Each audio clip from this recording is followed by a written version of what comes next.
মৃত্যুর সঙ্গে লড়ে বিদায় নিলেন শরীফ ওসমান হাদি। সন্ধ্যা ৬টায় দেশে আনা হবে মরদেহ। কাল রাষ্ট্রীয় শোক, বাদ জোহর জানাজা।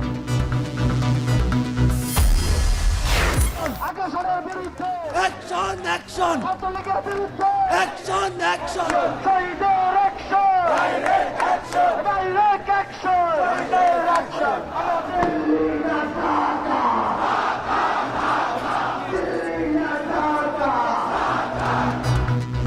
হাদির মৃত্যুর প্রতিবাদে রাতভর উত্তাল রাজধানী, শহর জুড়ে শোক মিছিল ও বিক্ষোভ। খুনিকে ফিরিয়ে দিতে ভারতকে হুঁশিয়ারি। শহীদের মৃত্যু হব সেই আকাঙ্ক্ষা নিয়ে আমরা আবারও নেমেছি। যদি মৃত্যু হয় আমাদের শত্রুদেরকে মোকাবেলা করে মরব আমরা। সকল আগ্রাসনকারী শক্তিকে আমাদের দেখিয়ে দিতে হবে আমরা ঐক্যবদ্ধ আছি, ছিলাম এবং থাকবো। শহীদ হাদির রক্তের কসম, শহীদ হাদিকে যারা হত্যাযজ্ঞ করেছে বাংলাদেশে আমরা তাদের রাজনীতি করতে দেব না।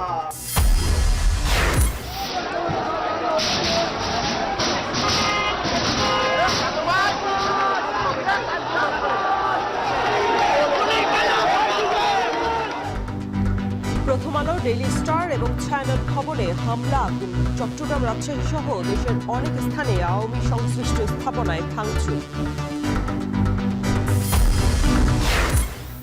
এবং ওসমান হাদির পরিবারের দায়িত্ব নেবে সরকার, বললেন প্রধান উপদেষ্টা। বিএনপি, জামায়াত সহ বিভিন্ন রাজনৈতিক দলের শোক।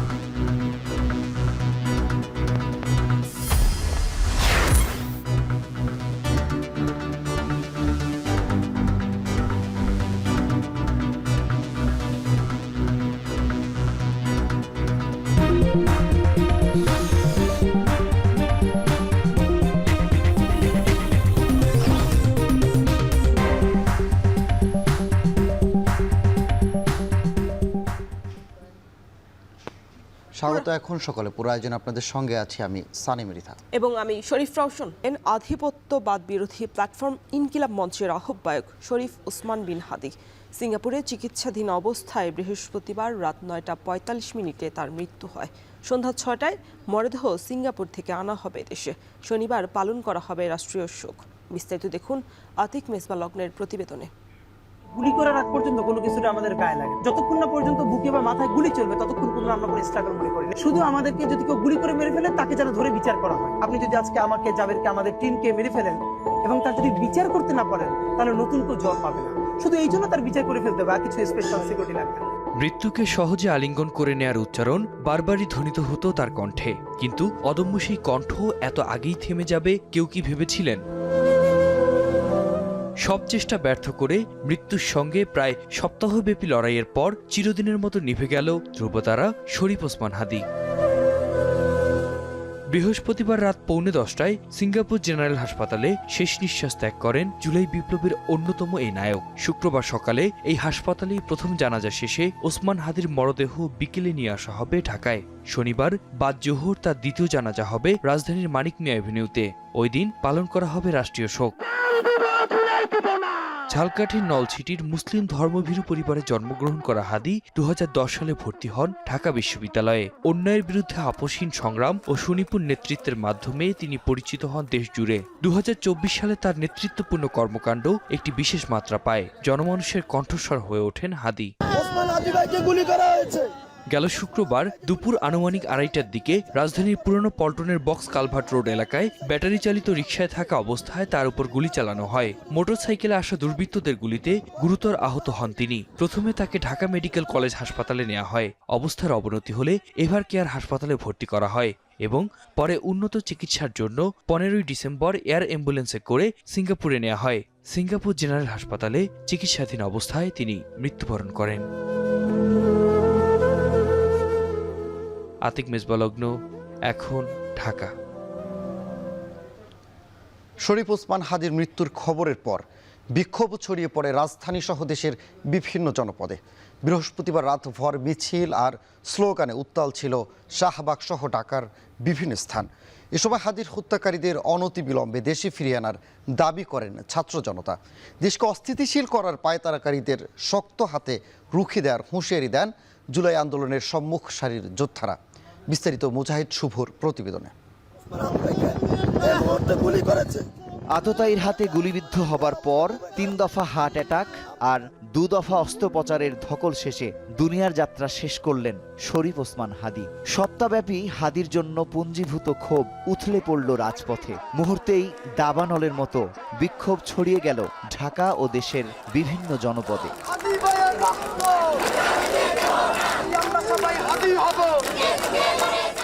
বৃহস্পতিবার রাতভর মিছিল আর স্লোগানে উত্তাল ঢাকা।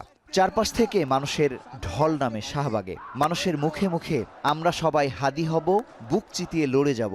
ক্লান্তিহীন রাত পার করে ছাত্র শিবির, এনসিপি, ইসলামী আন্দোলন, ইসলামী ছাত্র আন্দোলন, ছাত্র শক্তি সহ বিভিন্ন রাজনৈতিক ছাত্র সংগঠন। জুলাই আন্দোলনের নেতারাও অবস্থান নেন শাহবাগে। এই দেশের তরুণ সমাজের সাথে আপনারা আর খেল তামাশা দেখায়েন না। আপনারা এই গণতান্ত্রিক প্রক্রিয়ায় আজকে আমরা এক কঠিন সংকটময় পরিস্থিতিতে এসে পৌঁছাইছি। আমরা এখানে ঐক্যবদ্ধ হয়ে বিচার চাইছি। আমরা খুনিদের ফেরত দেওয়ার কথা বলছি। আমরা আগ্রাসনের বিরুদ্ধে আমাদের আওয়াজ তুলছি। তখন কেন বিভাজন উস্কে দিল, আমাদের তাদেরকে চিনে রাখতে হবে। ছাত্রদলের নেতাকর্মীরা বিক্ষোভ মিছিল করে ঢাকা বিশ্ববিদ্যালয়ের টিএসসি চত্বরে। মুখর হয় স্লোগানে স্লোগানে। জগন্নাথ বিশ্ববিদ্যালয় থেকে আসা মিছিল তাঁতিবাজার মোড় প্রদক্ষিণ করে বিক্ষোভ সমাবেশের মাধ্যমে শেষ হয় বিশ্বজিৎ চত্বরে। আমরা 5 আগস্ট পূর্ববর্তী যে বাংলাদেশটা দেখেছিলাম, সেই বাংলাদেশের আরেকটি প্রতিফলন আমরা আবার দেখতে পাচ্ছি। এই ঘটনার সুষ্ঠু তদন্ত হয়ে আমরা বিচারটা চাচ্ছি এবং একজন ওসমান হাদী মারা গেলে আরো 10 জন ওসমান হাদী যুগে যুগে জন্মাবে। হাদী ভাইয়ের খুনিদের যাতে তাড়াতাড়ি গ্রেফতারের আওতায়, বিচারের আওতায় নিয়ে আসা যায়, এজন্য আমরা রাজপথে থাকব। খুনিদের অনতিবিলম্বে দেশে ফিরিয়ে আনার দাবি ওঠে সমাবেশে। দেশকে অস্থিতিশীল করার পায়তারাকারীদের শক্ত হাতে রুখে দেওয়ার হুঁশিয়ারি দেন জুলাই আন্দোলনের সম্মুখ সারির যোদ্ধারা। শাহবাগ চত্বরকে শহীদ হাদী চত্বর হিসেবে ঘোষণা করে ছাত্র শিবির। তার রক্তের বিনিময়ে এই শাহবাগের পতন হয়ে হাদী চত্বরের উত্থান হলো। এটা এখন থেকে বাংলাদেশে হাদী চত্বর হিসেবে পরিচিত হবে। ইন্টারিমকে বলতে চাই, স্বরাষ্ট্র উপদেষ্টাকে বলতে চাই, আইন উপদেষ্টাকে বলতে চাই, পররাষ্ট্র উপদেষ্টাকে বলতে চাই, এই খুনি হাসিনা এবং তার দূষণদেরকে এবং আমাদের ভাই ওসমান হাদীকে যেই সন্ত্রাসীরা হামলা করেছে তাদেরকে দ্রুত সময়ের মধ্যে অ্যারেস্ট করতে হবে। শাহবাগ ছাড়াও বিক্ষোভ ছড়িয়ে পড়ে উত্তরা, মিরপুর, ধানমন্ডি 32 সহ রাজধানীর বিভিন্ন এলাকায়। অবিরাম প্রতিবাদ আর বিক্ষোভ চলে শরীফ ওসমান হাদীর হত্যাকারীদের ধরতে। সন্ত্রাসীর গুলি হাদীর মস্তিষ্ক ভেদ করে রক্ত ঝরিয়েছে বাংলাদেশের বুকে। তার মৃত্যুর শোক দ্বিগুণ আগুন জ্বালিয়েছে বিক্ষোভকারীদের বুকে, যা ছড়িয়ে গেছে বাংলাদেশের আনাচে কানাচে। হত্যাকারীদের দ্রুত গ্রেফতার করার আগে পর্যন্ত ঘরে না ফেরার হুঁশিয়ারি আন্দোলনকারীদের। মুজাহিদ শুভ, এখন ঢাকা। এদিকে ওসমান হাদীর মৃত্যুর খবরের পর রাজধানীতে প্রথম আলো এবং ডেইলি স্টার সহ বেশ কয়েকটি প্রতিষ্ঠান এবং ভবনে হামলা এবং ভাঙচুর চালিয়েছে বিক্ষুব্ধ জনতা। বুলডোজার দিয়ে গুঁড়িয়ে দেওয়া হয় ধানমন্ডি 32। এছাড়া ঐতিহ্যবাহী সাংস্কৃতিক সংগঠন ছায়ানট ভবনেও ভাঙচুর চালানো হয়। পরিস্থিতি নিয়ন্ত্রণে আনতে রাজধানীর বিভিন্ন পয়েন্টে মোতায়েন করা হয় পুলিশ এবং নিরাপত্তা বাহিনী। রাজু আহমেদের প্রতিবেদন। ইনসাফ আর দেশপ্রেমের দ্রোহে মানুষের হৃদয়ে জয় করা ওসমান হাদীর মৃত্যুর খবরে রাজধানীর অনেক স্থানেই যখন বিক্ষোভে উত্তাল, তখনও কোথাও কোথাও চড়াও হয় বিক্ষুব্ধ জনতা। আন্দোলনকারীদের একাংশ ফেসিবাদের দোসর হওয়ার অজুহাতে বৃহস্পতিবার রাতে হামলা চালায় প্রথম আলো এবং ডেইলি স্টার পত্রিকা অফিসে। উত্তেজিত জনতা কার্যালয় দুটিতে ব্যাপক ভাঙচুরের পর আগুন ধরিয়ে দেয়। এই সময় ডেইলি স্টার ভবনের ছাদে আটকা পড়েন কয়েকজন। পরে তাদের উদ্ধার করেন ফায়ার সার্ভিসের কর্মীরা। বিক্ষোভের আঁচ গিয়ে পড়ে ধানমন্ডি 32 নম্বরের বাড়িতে। বুলডোজার দিয়ে গড়িয়ে দেয় বিক্ষুব্ধ জনতা। এছাড়া ঐতিহ্যবাহী সাংস্কৃতিক সংগঠন ছায়ানট ভবনেও ভাঙচুর চালানো হয়। ভেঙে ফেলা হয় অনেক বাদ্যযন্ত্র, তছনছ করা হয় বিভিন্ন কক্ষ। এ সময় ভবনের বাইরে অগ্নিসংযোগ করে বিক্ষুব্ধ জনতা। পরিস্থিতি নিয়ন্ত্রণে আনতে রাজধানীর বিভিন্ন পয়েন্টে মোতায়েন করা হয় পুলিশ ও নিরাপত্তা বাহিনী। রাজু আহমেদ, এখন ঢাকা। শরীফ ওসমান হাদির হত্যার প্রতিবাদে গেল রাত থেকে উত্তাল শাহবাগ। এই মুহূর্তে সেখানে আছেন সহকর্মী হোসেন জাহিদ, সবশেষ খবর জানতে যুক্ত হচ্ছে তার সাথে। জাহিদ, জানাবেন যে শাহবাগের বর্তমান পরিস্থিতি কি এবং কি বলছেন হাদির সহযোদ্ধারা?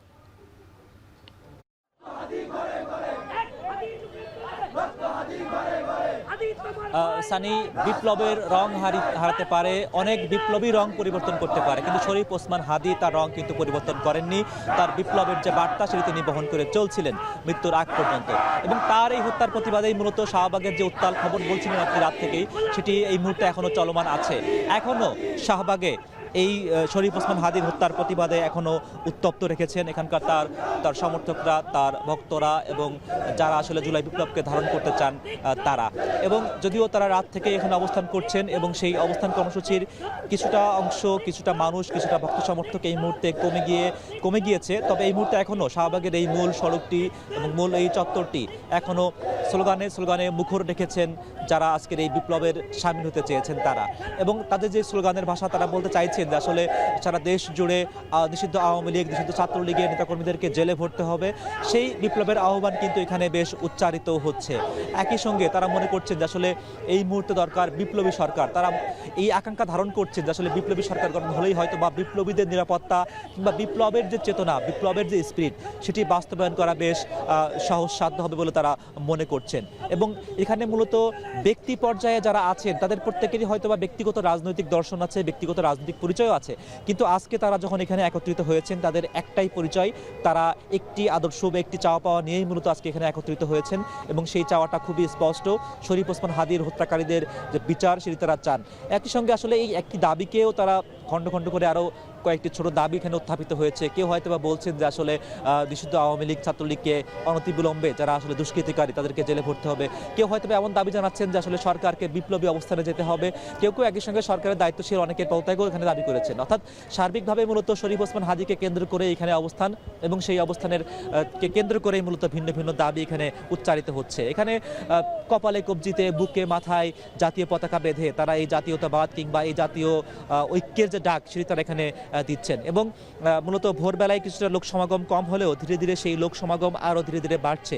এবং এখানে যে সকল বিপ্লবীরা এখানে অবস্থান নিয়েছেন তারা কিন্তু এই আভাস দিচ্ছেন যে আজ দিনভর তারা শাহবাগে এসে অবস্থান কর্মসূচি পালন করবেন। তাদের যে একটি চাওয়া, বিশেষ করে দুপুরের পরেই মূলত এই শাহবাগ মোড়েই আধিপত্যবাদ বিরোধী একটি সমাবেশ রয়েছে, যেখানে মূলত সকল রাজনৈতিক দলের নেতাকর্মীরা কিংবা যারা আসলে ফ্যাসিবাদ বিরোধী আদর্শ ধারণ করে থাকেন তাদের এখানে জমায়েত হওয়ার যে কথা রয়েছে সেটিকে কেন্দ্র করেই মূলত ধীরে ধীরে এখানে কিন্তু ভিড় বাড়ছে। এবং এখানে রাজধানীর বিভিন্ন প্রান্ত থেকেই এই খণ্ড খণ্ড মানুষের যে আসা যাওয়া সেটি কিন্তু এখনো চলমান রয়েছে।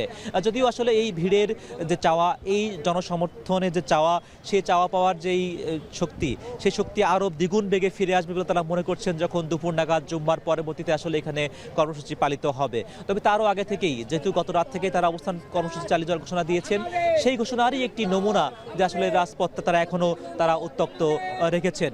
এবং আসলে এখানে যেটি বারবারই উল্লেখ করতে হয়, এখানে কেউ হয়তো বা এনসিপি সমর্থক, কেউ হয়তো বা বিএনপি সমর্থক, কেউ হয়তো বা জামায়াত ইসলামী সমর্থক, কিন্তু সকল সমর্থকের আজ একটি চাওয়া এবং একটি পাওয়া, তারা বলছেন আসলে বিপ্লবী আচরণ করতে হবে সরকারকে এবং সেই বিপ্লবী আচরণ করার মাধ্যমেই শরীফ ওসমান হাদির যে হত্যাকাণ্ড যে বিচার সেটি হয়তো বা নিশ্চিত করা সম্ভব। সারি, আমরা এইখানে অবস্থান করছি, চেষ্টা করব পরবর্তী বুলেটিনগুলোতে আবারও এখানকার সবশেষ খবর জানাতে। আপাতত এই ছিল আমার কাছে সর্বশেষ। শরীফ ওসমান হাদির হত্যার প্রতিবাদে এখনও বিক্ষোভ চলছে শাহবাগে, সে খবরই জানাচ্ছিলেন সহকর্মী হোসেন জাহিদ। শরীফ ওসমান হাদির মৃত্যুর খবরে রাতভর বিক্ষোভ হয়েছে। রাজধানীর কারওয়ান বাজারে প্রথম আলোর কার্যালয়ের সামনে আছেন সহকর্মী সুলতানা স্বর্ণা, যুক্ত হবো তার সাথে। স্বর্ণা, পরিস্থিতি কি দেখছেন এখন?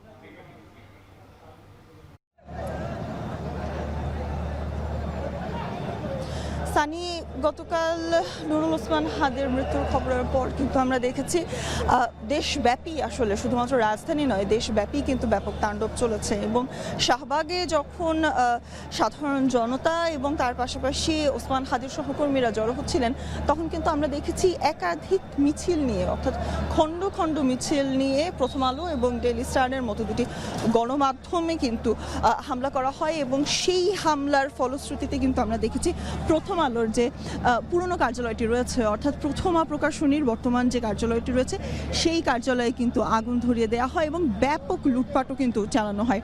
বিভিন্ন নথি যেমন ধ্বংস করা হয়েছে, বিভিন্ন ল্যাপটপ এবং যে পিসিগুলো ছিল অর্থাৎ কম্পিউটার যেগুলো ছিল সেগুলোও কিন্তু ভেঙে ফেলা হয়। এমন ছবি কিন্তু আমরা রাতভর দেখিয়েছি বিভিন্ন গণমাধ্যম কর্মীদের মাধ্যমে। এবং তার পাশাপাশি আসলে জানিয়ে রাখতে চাই, আজ সকালে আমরা এসে পৌঁছেছি এবং এখন পর্যন্ত কিন্তু থেমে থেমে আগুনের যে ধোঁয়াটি রয়েছে, অর্থাৎ আগুন নিয়ন্ত্রণে আসলেও সেই ধোঁয়া কিন্তু এখনও জ্বলছে। এবং প্রথমার প্রকাশনীর আসলে বিভিন্ন ক্ষেত্রে যেহেতু বই এখানে ছিল, সেই বইগুলোতে কিন্তু আগুন লেগে যাওয়ার ফলশ্রুতিতে আমরা দেখেছি সেই আগুনের যে ধোঁয়া সেটি এখনও বর্তমান রয়েছেন এবং ফায়ার সার্ভিস কর্মীরা কিন্তু এখনও কাজ করছেন। অর্থাৎ রাতভর কাজ করার পর নিয়ন্ত্রণে আসলেও কিন্তু প্রথম আলোর যে কার্যালয়টি রয়েছে সেখানে এখনও ধোঁয়া আমরা লক্ষ্য করতে পারছি। এবং একই চিত্র কিন্তু আমরা লক্ষ্য করেছি ডেইলি স্টারের সামনেও। এবং ডেইলি স্টারের কথা যদি বলি, ডেইলি স্টারে গতকাল আগুন লাগার পরে কিন্তু দেখা গেছে যে একাধিক সংবাদ মাধ্যম কর্মীরা কিন্তু আটকা পড়েছিলেন ডেইলি স্টারে এবং তাদেরকে উদ্ধার করতে কিন্তু সেনাবাহিনীর যেমন তৎপরতা আমরা দেখেছি, ফায়ার সার্ভিস কর্মীদের তৎপরতা দেখেছি, তাদেরকে কিন্তু ট্রেনের মাধ্যমে, হেলিকপ্টারের মাধ্যমে কিন্তু তাদেরকে উদ্ধার করা হয় এবং উদ্ধার কার্যক্রম কিন্তু অনেকটি সময় ধরে চলে। এবং শুধুমাত্র আমরা যদি প্রথম আলো কিংবা ডেইলি স্টার নয়, একাধিক গণমাধ্যমের যে অফিসগুলো রয়েছে বা কার্যালয়গুলো রয়েছে সেইগুলোর ক্ষেত্রেও কিন্তু আমরা দেখেছি একটি মব সৃষ্টি করার কিন্তু প্রচেষ্টা চালানো হয়েছে। তবে একটি কথা বলে সানি আসলে শেষ করতে চাই, যে ওসমান হাদির কথা বা যে ওসমান হাদির মৃত্যুতে এমন ক্ষোভ প্রকাশ করা হচ্ছে, জুলাই আন্দোলন এবং তার পরবর্তী সময়েও আমরা যারা গণমাধ্যম কর্মীরা তার সাথে কাজ করেছি, আমরা কিন্তু তাকে বরাবরই দেখেছি তিনি গণমাধ্যম কর্মীদের প্রতি, গণমাধ্যমের প্রতি শ্রদ্ধাশীল এবং এই ধরনের মব কিংবা এই ধরনের হামলা হয়তোবা তিনি সাপোর্ট হয়তো করতেন না। সানি। রাজধানীর কারওয়ান বাজারের প্রথম আলো কার্যালয়ের সামনে থেকে যুক্ত ছিলেন সহকর্মী সুলতান স্বর্ণা। দর্শক, ঢাকার বাইরেও চলে রাতভর এমন আন্দোলন, ভাঙচুর। ওসমান হাদির মৃত্যুর খবরে মিছিলে স্লোগানে উত্তাল হয়ে উঠেছে দেশ। চট্টগ্রামে ভারতীয় সহকারী হাই কমিশনারের বাসভবনের সামনে অবস্থান নিয়ে বিক্ষোভ করেন সাধারণ ছাত্র জনতা। রাজশাহীতে বিক্ষোভ সমাবেশ সহ ভেঙে দেয়া হয় কার্যক্রম নিষিদ্ধ আওয়ামী লীগের কার্যালয়। একইভাবে খুলনা, বরিশাল, সিলেট সহ বিভিন্ন জেলায় সড়ক অবরোধ করেন সর্বস্তরের মানুষ। এতে সড়কে বন্ধ হয়ে যায় যান চলাচল। মধ্যরাতের পর অবরোধ তুলে নিলে পরিস্থিতি শান্ত হয়। সহকর্মীদের পাঠানো তথ্য ছবিতে দেখুন বিস্তারিত।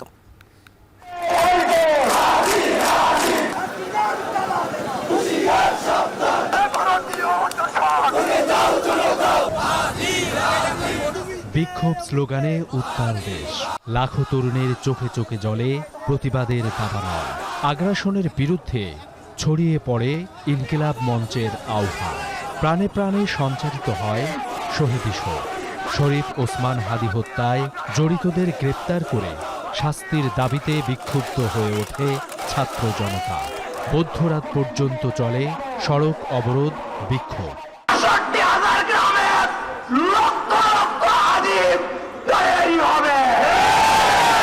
হাদির মৃত্যুর খবরে মুহূর্তেই উত্তপ্ত হয়ে ওঠে চট্টগ্রাম। বিক্ষোভে ফেটে পড়ে ছাত্র জনতা। পুলিশি বাধা উপেক্ষা করে নগরীর ২ নম্বর গেট, জিসি মোড় ও খুলশী এলাকায় ভারতীয় সহকারী হাই কমিশনারের বাসভবনের সামনে চলে প্রতিবাদ। কণ্ঠে কণ্ঠে প্রতিধ্বনিত হয় হাদি হত্যার বিচার দাবি। আওয়ামী লীগ ও ভারত বিরোধী বক্তব্যের কারণে তাকে টার্গেট করা হয়েছে বলে অভিযোগ করা হয়। বিক্ষোভের কারণে চট্টগ্রাম নগরীর বিভিন্ন সড়কে যান চলাচল বন্ধ হয়ে যায়। প্রায় ৩ ঘন্টা পর অবরোধ তুলে নিলে পরিস্থিতি স্বাভাবিক হয়। রাজশাহীতেও উত্তাল হয়ে ওঠে রাজপথ। মধ্যরাত পেরিয়ে চলে বিক্ষোভ। রাজশাহী বিশ্ববিদ্যালয়, কেন্দ্রীয় ছাত্র সংসদ, জুলাই মঞ্চ ও এনসিপির নেতাকর্মীরা মিছিল নিয়ে নগরীর সাহেববাজার 0 পয়েন্টে সমবেত হন। বন্ধ হয়ে যায় সড়ক। স্লোগানে স্লোগানে প্রকম্পিত হয়ে ওঠে গোটা এলাকা।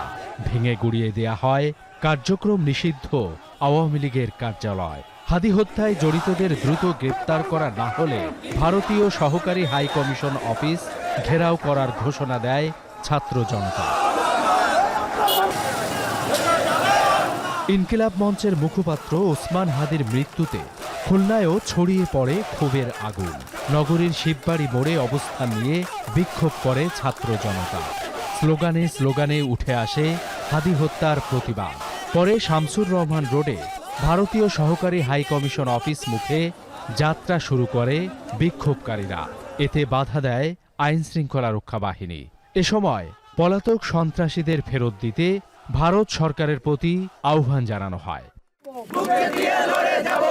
একইভাবে হাদি হত্যার বিচার দাবিতে রাস্তায় নামে কুমিল্লা বিশ্ববিদ্যালয়ের শিক্ষার্থীরা। মধ্যরাতে ক্যাম্পাসের মূল ফটকের সামনে বিক্ষোভ করেন তারা। বিক্ষোভে অংশ নেন সেন্ট্রাল মেডিকেল কলেজের শিক্ষার্থীরাও। এছাড়া সিলেট, বরিশাল, ঝালকাঠি, গাজীপুর, কিশোরগঞ্জ ও নীলফামারীর সৈয়দপুরে বিক্ষোভ করেন সর্বস্তরের মানুষ। এ সময় অবিলম্বে খুনিদের গ্রেপ্তার করা না হলে অন্তর্বর্তীকালীন সরকারকে পদত্যাগের দাবি জানান বিক্ষুব্ধ ছাত্র জনতা। সাবিত সারোয়ার, এখন।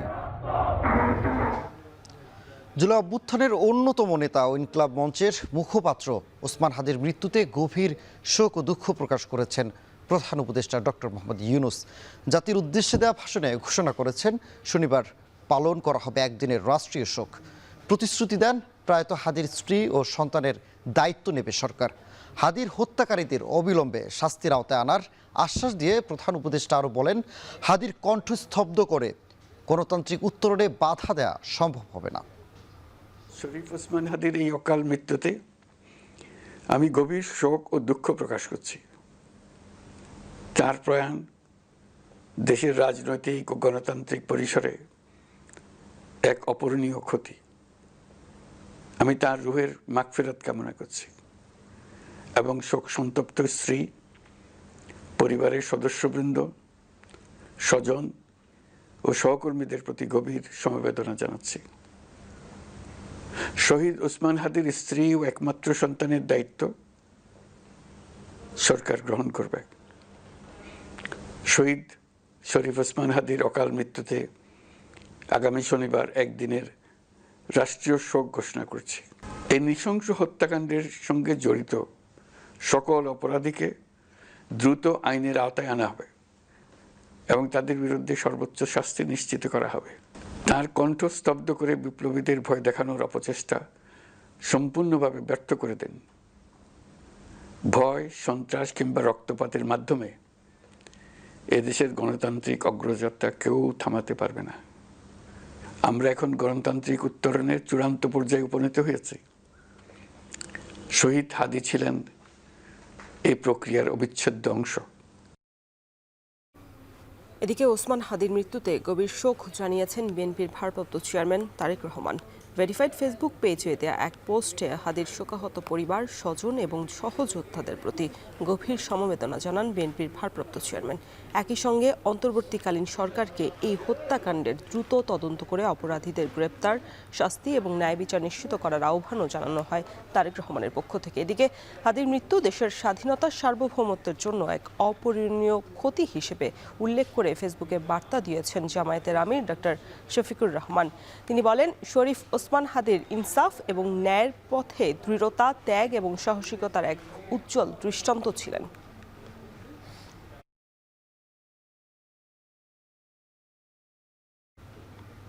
ন্যায় ও ইনসাফের পক্ষে এক অপ্রতিরোধ কণ্ঠস্বর ২৪শে জুলাইয়ের অন্যতম আপোষহীন নায়ক শরীফ ওসমান হাদি। একটি গুলির বিপরীতে সপ্তাহব্যাপী লড়াই শেষে রেখে গেলেন সাহস, প্রতিবাদ, বিদ্রোহের মতো কিছু শব্দ, যার প্রতিচ্ছবি ছিলেন হাদি নিজেই। প্রার্থনারত কোটি মানুষের বিপরীতে জীবন বিনাশের হুমকিতেও থেমে না যাওয়ার হাদি ছুটলেন অন্তিম পথে।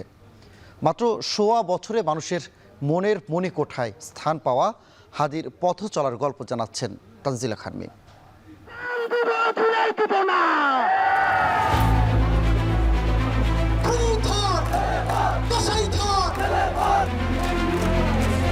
বাংলাদেশের ছাত্র জনতা এবং জুলাই যোদ্ধাদেরকে নিরাপদে রাখতে এই কসাই খুনি লীগের কমিটিতে থাকা প্রত্যেককে অতি সত্বর গ্রেফতার করতে হবে।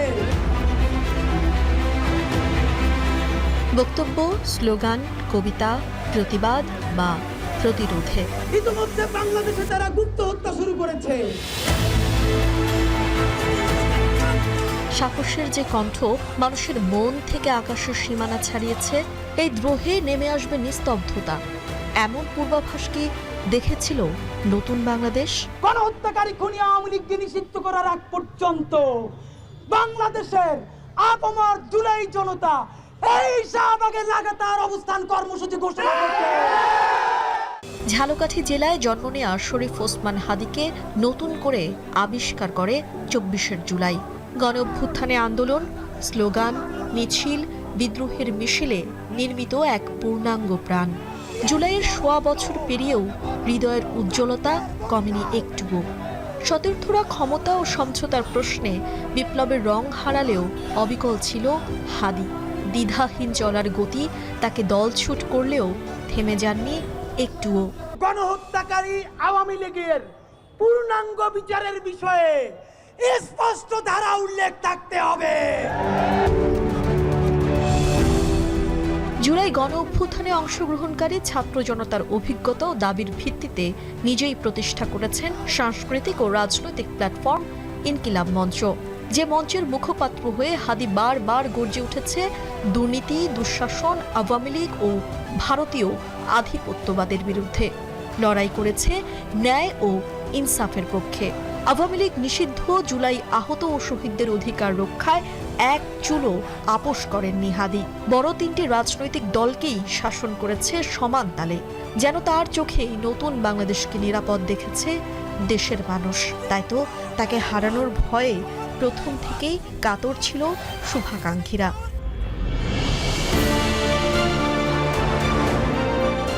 নির্বাচনে স্বতন্ত্র প্রার্থী হয়ে স্বতন্ত্র চরিত্রে উদ্ভাসিত হয়েছেন জুলাই বিপ্লবের অন্যতম প্রধান নায়ক হাদি। মুড়ি বাতাসা হাতে নিয়ে ছুটে গেছেন মানুষের দরজায়। নির্বাচনী খরচ জোগাতে নিঃসংকোচে হাত পেতেছিলেন মানুষের কাছে, যা তাকে মানুষের হৃদয়ের অন্তরালে গভীরভাবে লেপ্টে দিয়েছে। লাখো জনতার হৃদয়ের স্পন্দন। বহমান জীবনকে বাড়তি পাওয়া ভেবেই শত হুমকি মাখেন নিঙ্গায়। বারবার বলেছেন বুলেট ছাড়া কেউ তাকে থামাতে পারবে না। সত্যি তাই হয়েছে। একটি গুলি হাদির মস্তিষ্ক ভেদ করে রক্ত ছড়িয়েছে বাংলাদেশের বুকে। তাই তো তীক্ষ্ণ সমালোচকও হাদিকে ফেরাতে হাত তুলেছে। গুলিবিদ্ধ হাদির সুস্থতায় কেউ ছিল না পিছিয়ে। ঢাকা মেডিকেল থেকে এভার কেয়ার থেকে সিঙ্গাপুর, উড়ন্ত এয়ার অ্যাম্বুলেন্সের সঙ্গে সঙ্গী হয়েছিল কোটি মানুষের প্রার্থনা। আমি সঞ্চয়, আমি ঘূর্ণি, আমি কত সম্মুখে যাহা পাই যাই চূর্ণি, আমি নিত্য পাগল ছন্দ, আমি আপনার তালে নেচে যাই, আমি মুক্ত জীবন আনন্দ।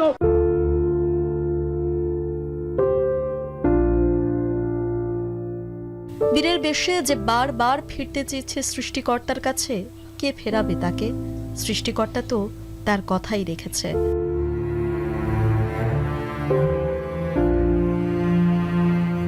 মাথার খুলি এফোড় ওফোড় হয়ে যাওয়ার পরও মানুষের সীমাহীন ভালোবাসায় কি হাদিকে কটা দিন আটকে রেখেছিল আমাদের পৃথিবীতে?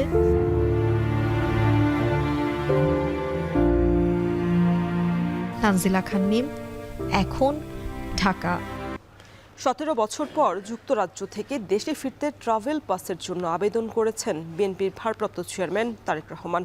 বৃহস্পতিবার সন্ধ্যায় যুক্তরাজ্যের লন্ডনে বাংলাদেশ হাই কমিশনের সূত্র বিষয়টি নিশ্চিত করেছে। ট্রাভেল পাসের আবেদন ফর্ম যুক্তরাজ্যের বাংলাদেশ হাই কমিশনে পাঠিয়েছেন তারেক রহমান। এছাড়া ২৪ ডিসেম্বর বাংলাদেশ বিমানের একটি ফ্লাইটে স্ত্রী ডক্টর জুবাইদা রহমান এবং কন্যা জাইমা রহমান সহ ৬ জনের টিকিট সংগ্রহ করেছেন তারেক রহমান। সব ঠিক থাকলে বোয়িং 7879 মডেলের উড়োজাহাজটি ২৫ ডিসেম্বর দুপুর ১:১২টায় শাহজালাল বিমানবন্দরে পৌঁছাবে। ঢাকায় অবতরণের আগে উড়োজাহাজটি সিলেটের ওসমানী আন্তর্জাতিক বিমানবন্দরে ১ ঘণ্টা যাত্রা বিরতি করবে।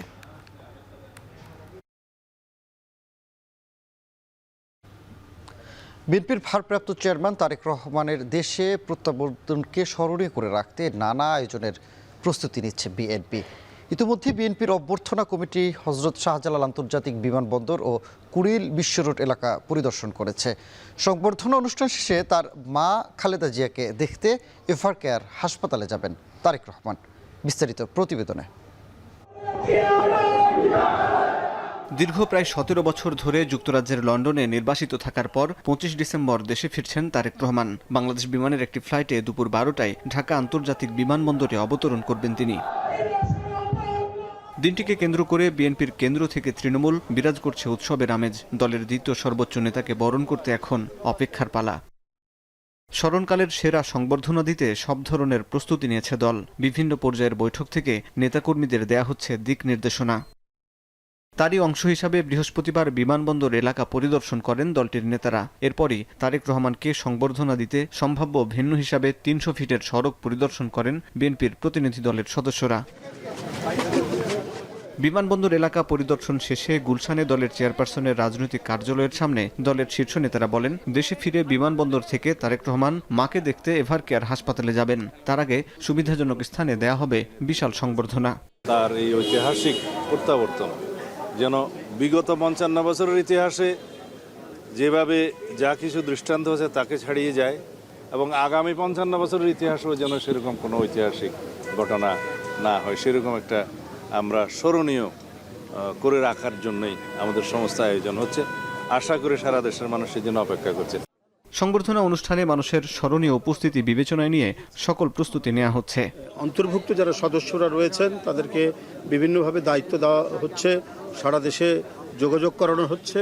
মানুষের যে উপস্থিতি যেটা হবে এটা হবে ঐতিহাসিক নিঃসন্দেহে। সেই ইতিহাসের স্মরণীয় জনসমাগম নিশ্চিত করার জন্য আমাদের এই কমিটির নেতৃবৃন্দরা দিনরাত তারা পরিশ্রম করছেন এবং কাজ করে যাচ্ছেন। দেশে ফিরে মায়ের বাসার পাশেই গুলশান এভিনিউয়ে 196 নম্বর বাসায় উঠবেন তারেক রহমান। এছাড়া গুলশানে চেয়ারপারসনের কার্যালয় ও নয়াপল্টনে দলের কেন্দ্রীয় কার্যালয়ে তারেক রহমানের জন্য কক্ষ প্রস্তুত করা হয়েছে। হাসিব বিল্লাহ, এখন ঢাকা। চাঁপাইনবাবগঞ্জে নিম্নমানের জ্বালানির কারণে দ্রুতই ক্ষয়ে যাচ্ছে মোটরসাইকেলের ফুয়েল ট্যাঙ্ক। নতুন পুরনো বহু মোটরসাইকেলের ট্যাঙ্কে ছিদ্র হয়ে নষ্ট হচ্ছে তেল, বাড়ছে ইঞ্জিন ক্ষতির ঝুঁকিও। এতে উদ্বেগ আর ক্ষোভে ভুগছেন চালকরা। সোহান মাহমুদের প্রতিবেদন। সদর উপজেলার মহারাজপুর ইউনিয়নের পুকুরটুলি গ্রামের ঠিকাদার ওয়ালিদ আহমেদ পেশাগত কাজে ব্যবহার করেন 3টি মোটরসাইকেল। সম্প্রতি 3টি মোটরসাইকেলের ফুয়েল ট্যাঙ্কেই মরিচা ধরে ছিদ্র তৈরি হয়েছে। এর মধ্যে 2টি মোটরসাইকেল পুরোপুরি অকেজো হয়ে পড়েছে, আর একটি মোটরসাইকেলে ট্যাঙ্কে পট্টি লাগিয়ে ঝুঁকি নিয়েই চালাতে হচ্ছে। 3টা গাড়িরই একই সমস্যা, একবারে জরাজীর্ণ অবস্থা, মরিচা ধরে এক কথায় বাদ হয়ে গিয়েছে। ট্যাঙ্কি নতুন চেঞ্জ না করলে হবে না। এলাকাবাসী ও চালকদের অভিযোগ, জ্বালানিতে অতিরিক্ত সালফার কিংবা পানি মেশানোয় এমন পরিস্থিতির সৃষ্টি হয়েছে। এতে শুধু আর্থিক ক্ষতিই নয়, ট্যাঙ্ক থেকে তেল চুইয়ে পড়ায় যে কোনো সময় আগুন লাগার মতো বড় দুর্ঘটনার আশঙ্কাও দেখা দিয়েছে। যে তেলটা ভরা হচ্ছে ট্যাঙ্কিতে, তেলটাতে মোচ্চা লেগে দিচ্ছে। এই মোচ্চার কারণে ধরেন কার্বোরেটরে তেল যাচ্ছে, কার্বোরেটর ওভার করছে। পাম্পের মালিক তারা অনেক সময় বেশি মুনাফার আশায় এই পেট্রোল অক্টেনের মধ্যে তারা পানি ভরিয়ে এই সমস্যাটা করতেছে, আমি মনে করি এটা। ফিলিং স্টেশন মালিকদের দাবি, তারা বিভিন্ন তেল ডিপোতে একাধিকবার অভিযোগ জানিয়েও কোনো কার্যকর সমাধান পাচ্ছেন না। তেলের মান এত খারাপ যেটা কোনোভাবেই আমরা এটার প্রতিবাদ করে কোনো প্রতিউত্তর পাচ্ছি না। আমরা যখনই এটার প্রতিবাদ করেছি তখনই আমাদেরকে কোনো না কোনোভাবে হয়রানির শিকার হতে হয়েছে। আমরা এটাতে অনেকটা সিন্ডিকেটের কাছে জিম্মি বলতে পারেন। অন্যদিকে বিষয়টি গুরুত্বের সঙ্গে খতিয়ে দেখে প্রয়োজনীয় পদক্ষেপ নেয়ার আশ্বাস দিয়েছে বিআরটিএ। তেলের বিষয়ে অভিযান পরিচালনা করার বিধান রয়েছে, জেলা প্রশাসনের নেতৃত্বে বিএসটিআই করে থাকেন। আমরা চেষ্টা করব যে প্রশাসনের মাধ্যমে এই বিষয়গুলো যথাযথ কর্তৃপক্ষকে অ্যাড্রেস করা। মোটরসাইকেল চালক ও মালিকদের মতে, দ্রুত কার্যকর ব্যবস্থা না নিলে ট্যাঙ্ক ক্ষয়, ইঞ্জিন নষ্টের পাশাপাশি অগ্নিকাণ্ডের ঝুঁকিও বাড়বে। তাই জ্বালানির মান নিশ্চিত করতে কঠোর নজরদারি ও দ্রুত পদক্ষেপ নেয়ার দাবি সংশ্লিষ্টদের।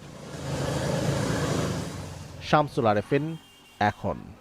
সৈয়দপুরে প্রতি বছরই পরিধি বাড়ছে কম্বল ব্যবসার। রংপুর বিভাগের প্রতিটি জেলায় বেশিরভাগ কম্বল সরবরাহ হয় সৈয়দপুর থেকে। চলতি বছর বাড়ার সাথে সাথে বাড়ছে কম্বল বিক্রি। এই মৌসুমে 70 থেকে 80 কোটি টাকার ব্যবসার আশা করছেন সৈয়দপুরের কম্বল ব্যবসায়ীরা। বিস্তারিত আমিরুল বাপ্পির প্রতিবেদনে।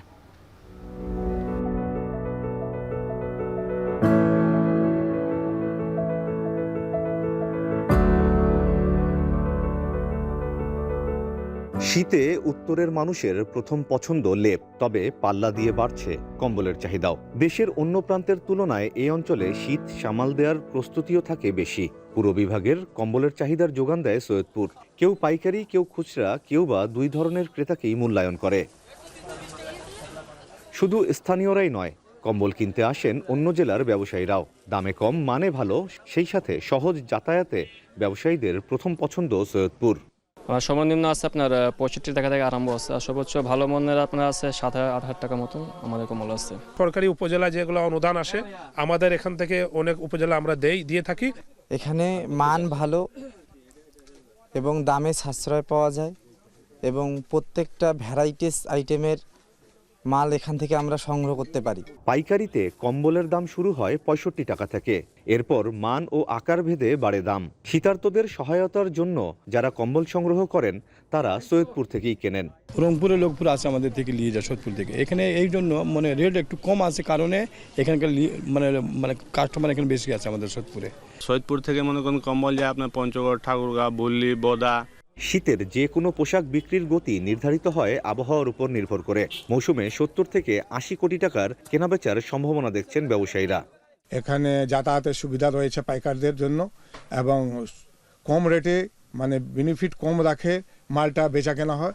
এই জন্য সুযোগ সুবিধা পাইকারগুলা পায় বিধায় নদী এই পারের মনে হয় যে মোটামুটি পাইকারগুলা এদিক থেকে মাল নেওয়া দেওয়া করে। সৈয়দপুরে খুচরা পাইকারি মিলিয়ে প্রায় 100 দোকান রয়েছে কম্বলের। আমিরুল বাপ্পি, এখন সৈয়দপুর। যুক্তরাষ্ট্রের নর্থ ক্যারোলাইনায় একটি বিজনেস জেট বিমান বিধ্বস্ত হয়ে 7 জন নিহত হয়েছে। বিমানটিতে জনপ্রিয় কার রেসার গ্রেগ বিফল, তার স্ত্রী, সন্তান সহ পরিবারের সদস্যরা ছিলেন। ধারণা করা হচ্ছে তারা সবাই মারা গেছেন। বিমানটি দুর্ঘটনার পর ভয়াবহ অগ্নিকাণ্ডেরও শিকার হয়। ফ্লাইট অ্যাওয়ারের মতে বিমানটি ফ্লোরিডার উদ্দেশ্যে রওনা হয়। এর উড্ডয়নের কিছুক্ষণ পরই বৈরী আবহাওয়ায় উত্তর ক্যারোলাইনা বিমানবন্দরে ফিরে আসার চেষ্টা করে, এরপরই তা বিধ্বস্ত হয়। কাজ হোক যাই সাথে এক্সপার্ট চাই, না টাইট লুজ যদি করতে হয় তবে এক্সপার্ট টুলস এই নিশ্চিত জয়। এক্সপার্ট হার্ডওয়্যার টুলস, সকল কাজের এক্সপার্ট সমাধান। বন্ডাই সৈকতে হামলাকারী বাবা ছেলে ফিলিপিন্সে গিয়ে সামরিক প্রশিক্ষণ নিয়েছিল এমন কোনো প্রমাণ পাওয়া যায়নি বলে জানিয়েছেন দেশটির জাতীয় নিরাপত্তা উপদেষ্টা। আর বিশ্লেষকরা বলছেন এই হামলার সঙ্গে জাতিগত বিদ্বেষের যোগসূত্র থাকায় বিভ্রান্তিপূর্ণ খবর প্রকাশ করেছে আন্তর্জাতিক গণমাধ্যম। সতীর্থ কর্মকার জানাবেন বিস্তারিত। অস্ট্রেলিয়ার বন্ডাই সৈকতে হামলাকারী বাবা ছেলে সাজিদ ও নাভিদের পরিচয় প্রকাশের পর থেকে একের পর এক চাঞ্চল্যকর প্রতিবেদন প্রকাশ করতে শুরু করে আন্তর্জাতিক গণমাধ্যম। সাজিদ নাভিদের সঙ্গে পাকিস্তানের যোগসূত্র, গাড়িতে ইসলামিক স্টেটের পতাকা, পাইপ বোমা, হামলার আগে প্রায় 1 মাস ফিলিপিন্সে অবস্থান। জীবিত হামলাকারী নাভিদ আকরামের বিরুদ্ধে 15টি হত্যাকাণ্ড ও 50টিরও বেশি অপরাধের অভিযোগ আনা হলেও বন্ডাই হত্যাকাণ্ড তদন্তে অনেক কিছুই এখনও অস্পষ্ট। মঙ্গলবার এবিসি নিউজ অস্ট্রেলিয়া একটি প্রতিবেদনে দাবি করে 1 নভেম্বর থেকে 28 নভেম্বর পর্যন্ত ফিলিপিন্সে থাকাকালীন সময়ে সামরিক প্রশিক্ষণ নিয়েছেন বাবা ছেলে সাজিদ ও নাভিদ। পাকিস্তানের গণমাধ্যম ডন জানায়, ফিলিপিন্সে প্রবেশের সময় ম্যানিলার কাস্টমস কর্মকর্তাদের কাছে নিজেকে ভারতীয় বলে পরিচয় দেন সাজিদ। আর অস্ট্রেলিয়ার স্বরাষ্ট্র মন্ত্রণালয় থেকে বলা হয়, হামলাকারীর গাড়ির ভেতর থেকে পাওয়া গেছে পাইপ বোমা ও ইসলামিক স্টেটের ঘরে তৈরি পতাকা। এইসব তথ্য সামনে আসায় নতুন করে ফিলিপিন্সে ইসলামিক স্টেটের তৎপরতা, নেটওয়ার্ক, আইএসের ইহুদি বিদ্বেষ ইত্যাদি নিয়ে আলোচনা শুরু হয়। কিন্তু এসব গুঞ্জনের অবসান ঘটিয়ে ফিলিপিন্সের নিরাপত্তা উপদেষ্টা সাফ জানিয়েছেন, সাজিদ নাভিদ ফিলিপিন্সে এসে সামরিক প্রশিক্ষণ নিয়েছেন এমন কোনো প্রমাণ নেই। নিরাপত্তা উপদেষ্টা আরও দাবি করেছেন, 1 মাসের কম সময়ের জন্য অর্থবহ বা কাঠামোগত প্রশিক্ষণের অনুমতি দেয় না ম্যানিলা। বিবৃতিতে আরও অভিযোগ করেছেন, ফিলিপিন্সকে হেনস্থা করার জন্য বিভ্রান্তিকর প্রতিবেদন প্রকাশ করা হচ্ছে। সিঙ্গাপুর ভিত্তিক আন্তর্জাতিক সংবাদ মাধ্যম সিএনএ এর দাবি, ফিলিপিন্সে অবস্থানকালে বেশিরভাগ সময় হোটেলের ঘরেই থাকতেন বাবা ও ছেলে। শেষ করছি এখন সকাল। তার আগে শিরোনামগুলো আরও একবার। মৃত্যুর সঙ্গে লড়ে বিদায় নিলেন শরীফ ওসমান হাদী। সন্ধ্যা 6টায় দেশে আনা হবে মরদেহ। কাল রাষ্ট্রীয় শোক, বাদ জোহর জানাজা।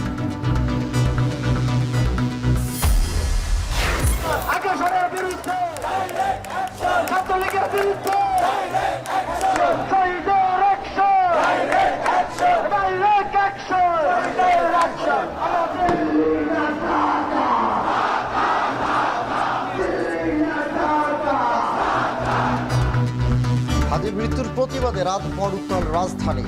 শহর জুড়ে শোক মিছিল ও বিক্ষোভ। খুনিকে ফিরিয়ে দিতে ভারতকে হুঁশিয়ারি। শহীদী মৃত্যু হব সেই আকাঙ্ক্ষা নিয়ে আমরা আবারও নেমেছি। যদি মৃত্যু হয় আমাদের শত্রুদেরকে মোকাবেলা করে মরব। আগ্রাসনকারী শক্তিকে আমাদের দেখিয়ে দিতে হবে আমরা ঐক্যবদ্ধ আছি, ছিলাম এবং থাকবো।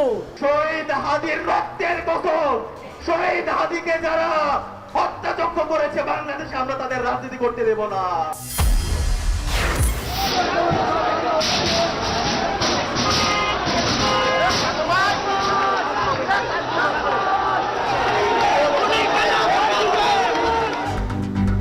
প্রথম আলো, ডেইলি স্টার এবং ছায়ানট ভবনে হামলা, আগুন। চট্টগ্রাম, রাজশাহী সহ দেশের অনেক স্থানেই আওয়ামী সংশ্লিষ্ট স্থাপনায় ভাঙচুর। এবং ওসমান হাদীর পরিবারের দায়িত্ব নেবে সরকার বলে প্রধান উপদেষ্টা। বিএনপি, জামায়াত সহ বিভিন্ন রাজনৈতিক দলের শোক।